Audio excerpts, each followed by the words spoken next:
cucumbers. Raise an awful lot of them, along with tomatoes, beans. I even raise milo.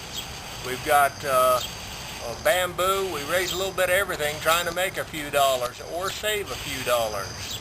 And rest assured, if you can raise food for pennies that would cost you dollars in the store, you know, that's a big savings. That means I can eat like a rich man on pennies, and that's kind of how we play the game. My corn's looking pretty good, almost head high on July 7th, 2010. Now I'm standing here to give you an example. If you have $1 and you give it to a banker, well, that banker, he's going to give you, in 1 year, he'll give you 1 penny back in interest for your dollar. Oh, your dollar's pretty safe, but he's going to give you 1 penny. That at the same time that inflation is 2% a month, or 24% a year.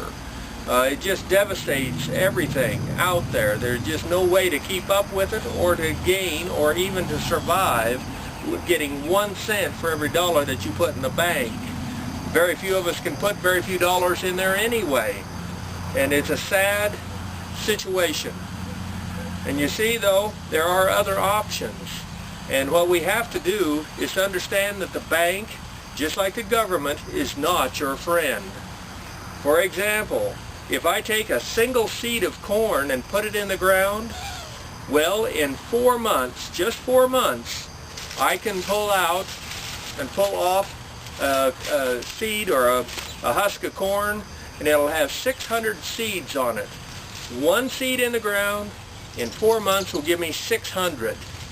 Now, in my opinion, they ought to do that with a dollar bill. If you put $1 in the bank, 4 months later, they ought to give you $600 back. Of course, that ain't gonna happen, but it can happen in your garden.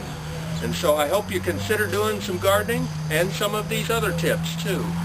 A one-time outlay for $5 for grapevines, and every year for the rest of your life almost, you can get seedless grapes.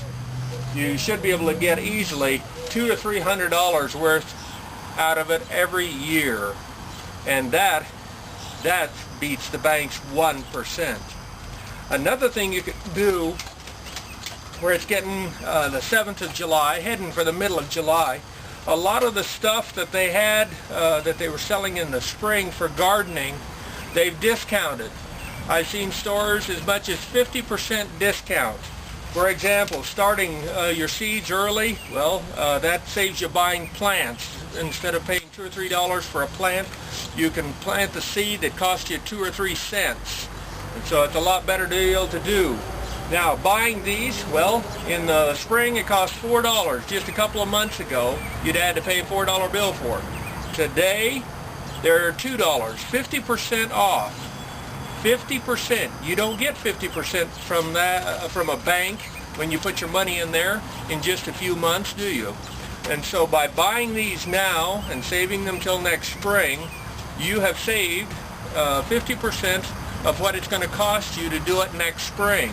So buying off-season products, you will find time and time again, whether it's seed, whether it's clothing, buy them off-season and save easily 50%. You got to think ahead and make it work. And again, leaving your money in the bank at 1%, don't do it unless you absolutely are so rich that you got extra money. But if you have some extra money, spend it on what you're going to be needing later, and buy it now so that it's cheaper, you know, in the future. This is McCook's Mr. Bill. I hope some of this information opens your eyes, because many people talk about trying to survive in the future, but I'm worried about surviving today, and I want you to survive too.